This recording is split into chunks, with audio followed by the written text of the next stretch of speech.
I legit don't know what else to say about the Philadelphia Eagles. I legit cannot keep defending this team again. Another week with the Philadelphia Eagles, another disappointment. Today, guys, we're going to discuss the Eagles' latest game against the Miami Dolphins. Yet again, another disappointment in a disappointing season for the Philadelphia Eagles. But not just that, we're going to discuss all the soccer that went on down all around the world, including team down in Colombia that's making a comeback in Colombian soccer. But guys, I'm at Parcero Philly, uniting all through sports and culture here in the beautiful city of Philadelphia, and this is my daily recap. Guys, thank you so much for tuning in here. This is something a little different that I am trying to do. I want to try to bring you guys some daily recaps throughout the day of all that's going on in the wonderful world that is the world of sports. But if this is the first time you're tuning into this channel, please definitely, I highly recommend giving this channel a check out, liking this video, subscribing to this channel, hitting the bell button for notifications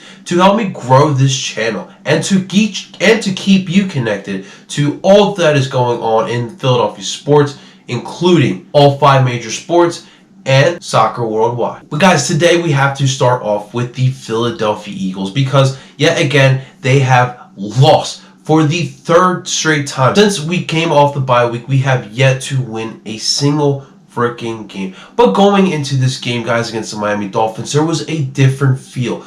As we all know, on Thanksgiving, the Dallas Cowboys gave us a nice break by losing to the Buffalo Bills, leaving us half a game behind them in first place. Despite the bad play that the Eagles have had in the last 2 weeks, there was a legit hope thinking that we can actually win this division, and we got a little healthier going into this game, getting key pieces back on offense, guys like Lane Johnson, Brandon Brooks, Alshon Jeffrey, and Nelson Aguilar. And the defense was completely healthy for the first time in a long time. And this game with Hard Rock Stadium half full of Eagles fans playing a Miami Dolphins team that has not been good so far this season. There was no reason why the Philadelphia Eagles should have taken care of business down in Miami. And this game started off in our favor, as the first pass by Ryan Fitzpatrick in this game was an interception by Ronald Darby, and that would lead to the first touchdown of the game by the Philadelphia Eagles, which Carson found a wide open Miles Sanders in the flat to give the Eagles that early score. This Miami Dolphins team seems to have turned on a switch over the last couple weeks. They have won two of the last 4 games this season, and against us, they would not go away easily. We had at one point we would go up by 10 points early on in this game, but Miami and Ryan Fitzpatrick would find a way to get back into this game. And that's exactly what they would do. On the arm of Ryan Fitzpatrick and some bad play calling by the Philadelphia Eagles, the Miami Dolphins were able to find a way to win this ballgame. Ryan Fitzpatrick would tear us up completely. And if you remember last season when Ryan Fitzpatrick was a member of the Tampa Bay Buccaneers, he did the same exact thing against us as a member of the Buccaneers. This time around, you would think that the Eagles would prepare for Fitzpatrick knowing what he has done before, but that just was not the case. And Devontae Parker has to be talked about in this game as well, as he had 7 big catches for 159 yards and 2 touchdowns. He would absolutely tear us up, and he would beat up on Ronald Darby as well. This is a Devontae Parker who was a first-round draft pick a couple seasons ago, if we all remember, but has not lived up to the expectations that was given to him by the Dolphins, by Dolphins Nation here. And it wasn't like Miami was doing anything special. There aren't a lot of big playmakers on this Miami team. We have to credit the Dolphins, though, for some great play calls, including a trick play which would lead to their first touchdown. But guys, we have to really look into this deeper than what we saw here. Because straight up, when I watch this Eagles team, this is a team that is just stuck. It's a team that seems to be in quicksand, and they are just stuck in this quicksand and aren't able to find a way to get out of this quicksand here. Over the last 2 seasons, we have seen this Eagles team being able to turn it on in the months of November, December, and January. This season, though, however, we are now in December, and it seems like this team is just progressively getting worse as the season goes on. In this game, the offense here, going up against the 31st ranked defense, Doug Peterson and this offensive coaching staff decided to throw the ball over 40 times in this game instead of running the ball. This offense didn't even attempt 20 carries on the ground. We only ran the ball for 93 yards. That's a problem when you're facing one of the worst rushing defenses in the NFL. When your offense is not producing the way it is, why is it that you are not going to the running game? And that is going to be one of the key factors of the reason why we lost this game here. Carson Wentz, if you look at the stat line, that is not a terrible stat line whatsoever. But the fact is that we know Carson is going through a slump right now. He is in his head. This is a known thing. And the last 3 weeks, in all 3 of these losses, I have told you guys that we need to run the ball more, and yet we can't. And I know Jordan Howard was out in this game, and he is our workhorse. But Miles Sanders has shown you a little something with carrying the ball, and Jay Ajayi is more than capable of running between the tackles. Carson Wentz would finish off with this game with 28 completions, with 46 attempts, 3 touchdowns, 1 meaningless interception. It was the end of the game, a Hail Mary pass that would be intercepted by the Dolphins defense, and would throw for 310 yards. Like I said, most of the times, you would be happy with that stat line. But Carson was not the man that we need him to be. We needed him to lead this team at the end, to get us the touchdown, to get us the win, and that just did not happen. Alshon Jeffrey was a bright spot. He did have 9 catches for 137 yards and a touchdown. Still seems to be a little slow, but my man got open. My man did everything he could to win this game here for us. Nelson Aguilar would add 3 catches for 41 yards as well. To me, guys, it just seems as if this Eagles team is just relying on their laurels. Guys, this team has been magical over the last 2 years. The Super Bowl run and even last year, that is something unexplainable. And to me, it just seems like this team is just trying to rely on the magic that we had the last 2 years, instead of just dumbing things down and making it simple. There's nothing crazy that the Eagles need to do here. Run the ball. Play good defense. Don't turn the ball over. We can't run the ball. We turn the ball over. And on this day, this Eagles defense did not play up to their capability. After shutting down 2 solid offenses the last 2 weeks in the Seattle Seahawks and the New England Patriots, the Eagles allowed 409 yards to this Miami Dolphins offense. And it's funny because the way I say it is literally how I feel the Eagles defense took this offense not too seriously. And that is one of the reasons why we lost this game here. And guys, I'm a positive Delphin. I try to be as positive as I can with these Philly sports. But quite frankly, guys, I don't know how I can be positive with the Eagles after this loss. This is a gut-wrenching loss. This is a loss that will leave you dazed and confused. We had a break given to us from the Dallas Cowboys after they lost on Thanksgiving. And all we had to do was just show up in this game. Instead, we went backwards. We're still a game back of this division. But after this loss, I don't think we can pull it off, guys. I don't think we can pull it off. And that's so hard for me to say, but we can't even do simple things to win games. We don't even deserve to win a division at that point. All right, so yet again on Thursday, the Dallas Cowboys will be on primetime TV, facing off against the Chicago Bears. I will, of course, will be watching, hoping the Cowboys can lose again.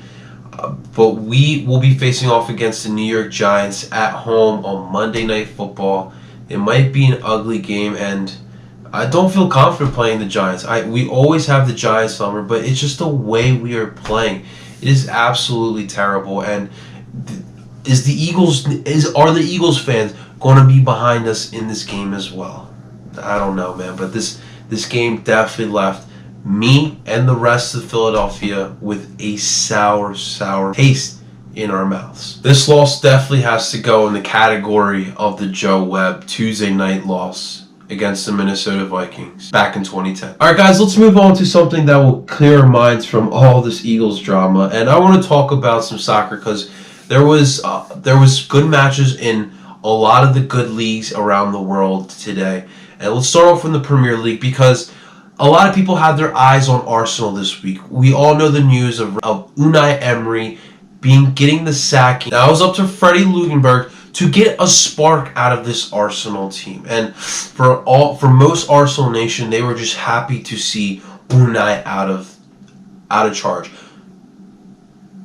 out of the club. But we all know that Norwich City is not an easy opponent whatsoever. They do show up for the bigger matches, and Arsenal would be playing away from home. Now, on the foot of Aubameyang's 2 goals, Arsenal would tie this game 2-2. It was still a tightly contested matchup, and like I said, playing Norwich is not easy whatsoever, despite all what you may think of the club. There's just something clinically wrong with the Arsenal attack, to be quite frank with you. And I don't know if Freddie's the answer to fix the problems that this attack has. We will see what Arsenal does. I think Arsenal's going to give Freddie a little bit of a chance here. But, Ozil did actually get a start here, and they did change up the lineup. They went with a 4-2-3-1 on this match. But, there's just too much talent on this attack for it not to be clicking. We'll see what Arsenal does next week because they will be facing off against Brighton, but I definitely will keep my eye on the progression of Arsenal. Wolves and Sheffield United would end in a 1-1 draw, as I would predict, and everyone had their eyes on Leicester City because Man City and Chelsea both dropped points on Saturday, and for Leicester, it was up to them to see if they can stay with Liverpool up at the top. We all know Liverpool are up 8 points ahead, but Leicester City had to take care of business against my Everton. And if you guys have heard me talk about Everton, you know the absolute dysfunction that is going on the other side of Liverpool.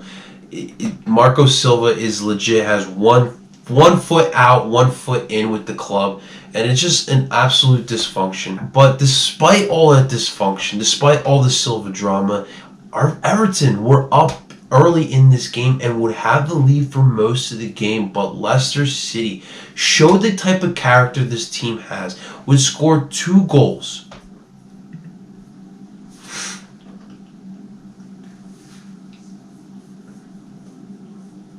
In the matter of 30 minutes to steal all 3 points away from Everton and keeping them in the race for the Premier League. Now, although Everton lost another bad loss here again, I'm happy Leicester City were able to still get 3 points here. I really want to see if Leicester can actually give Liverpool a run for their money. Definitely a big win for Brendan Rodgers and his side. Man U would end in a 2-2 draw with Aston Villa. Goddamn, Man U. Now let's move on to Serie A, guys, because we have some pretenders and some contenders starting to show face in this league. And we got to start off with the pretenders because let's start off with my club, and that is Napoli. And Napoli yet again lost, and this is now 8 winless matches for this club, and it is getting worse and worse. And what can this team do at this point? Is sacking Ancelotti really the answer this club needs? Personally, I don't think he is the problem. I think the problem is within the players' mentality, but we've discussed that plenty enough already. But they lost to Bologna, and this is a match that they had the lead. They let it dwindle away, and Bologna were able to score 2 unanswered goals and steal 3 points away from Napoli here. I really hope that Aurelio De Laurentiis really does not make the decision of sacking Ancelotti, because I don't think he is the primary problem here. And Ancelotti told you himself that he won't take all the blame from this match. Some of these players need to sacrifice a little bit more for the club, and they clearly aren't. Honestly, would not surprise me if we see a big overhauling with this club. But right now for Napoli, they are still sitting in 7th, but it is not looking good for this club whatsoever. Let's talk about Juve versus Sassuolo, because Sassuolo A team that usually show up against Juve stole a point away from Juve and drew Juve 2-2. Juve definitely have not been themselves this season. They haven't been as dominant as we've seen before. This attack has not been clicking under Sarri. And now they are in danger of losing Scudetti, a trophy that they've held for the last 8 seasons. And now they are in second place. And in first place, guys, let's talk about the contenders. And Inter Milan, we are now in December and they still are up top Serie A. They stole first place away from Juve this week as they beat Spal 2-1, propelling them over Juve. I really think that this is the year that Juve might be able to be taken down by another club, and Inter might be the answer for Serie A. The other contender, could it be Lazio? Could Lazio make a run? They took care of business today as they beat Udinese 3-0. Ciro Immobile is playing on another level this season.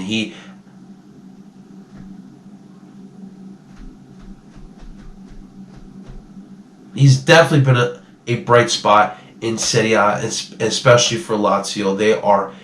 They are sitting in third place right now. All right, let's move on to La Liga, and really I just want to talk about Atletico Madrid versus Barcelona, because yet again Barcelona beat Atleti, and yet again Leo Messi was the savior of this match. In the 86th minute, he would get the goal that would propel Barcelona over Atletico Madrid, keeping them in the title race for La Liga. And for Atletico Madrid, a disappointing loss here. It was the return of Anton Griezmann. Although Anton really didn't do much against the Atleti attack, against the Atleti defense, this Atleti team is not an Atleti team that under Cholo Simeone we are used to. This team their attack is lackluster at best. They are really struggling to create chances for themselves, and the lack of goals is starting to catch up on them. Alvaro Morata has definitely been a bright spot. I won't take that away from him. He has been playing pretty well this season, but other guys need to step up, quite frankly, and putting all the pressure on João Félix. João Félix is not the answer as well. In the Bundesliga, Borussia Mönchengladbach would take care of business against Freiburg, leaving them in first place. And my Werder Bremen would get an upset of the day, beating Wolfsburg 3-2, getting a much-needed win for Werder Bremen. Alright guys, before we end this recap, I want to discuss one more league and one more result that really is close to my heart, because today we played the first leg of the Colombian Classura Championship in Barranquilla, Colombia, as Atlético Junior de Barranquilla faced off against América de Cali. Now we'll have a video explaining the significance of América de Cali playing for a Colombian championship again, because guys, despite all the hate that this team has, this is quite frankly a monumental moment, not only for the club of América de Cali, but for Colombian soccer in general. This match, the first leg, would end up in a 0-0 draw. As we expected, these two teams were legit the two best teams in the Clausura this season. And it was a really good match. It was back and forth, but both teams could not find a way to get a goal. Both defenses have been stout throughout these Clausura playoffs. And that makes the second leg even more crazy. It's going to be in my Colombian hometown of Cali, Colombia. And if I know my fellow Americanos, Cali is going to be rocking this weekend. I will discuss furthermore the significance of this championship, especially for América de Cali. But a good result here. Get this momentum, come back home to Cali, and let's bring the championship home to Cali. Alright guys, that is all I have for you today. Definitely not an upbeat episode like I would like to have. You know, the Eagles have us all down here in Philly. It's been a rough season, and it's honestly, it's a torturous season. You know, they're just dragging us along, teasing us, giving us hope here and there. But, you know, days like today, losing to the Dolphins the way we did is not fun. But guys, that's all I have for you. If you like what you see, I would really appreciate if you could help me grow this channel. Help me by liking this video, subscribing to this channel, hitting the bell button for notifications, and sharing this video as well as the channel. And guys, if you want to reach me on other platforms of social media, definitely do so. Follow me on Twitter at El Parcero Philly And you can find me on Instagram as well at L_Parcero_Philly. And until next time, mi gente, I'm at Parcero Philly, and I will catch you later. For Doug Pearson to say that we lost to a good football team. Doug, you lost to a 2-win football team. Don't give me this bullcrap that we lost to a good football team. Maybe the Dolphins beat a bad football team. Did you think about that one?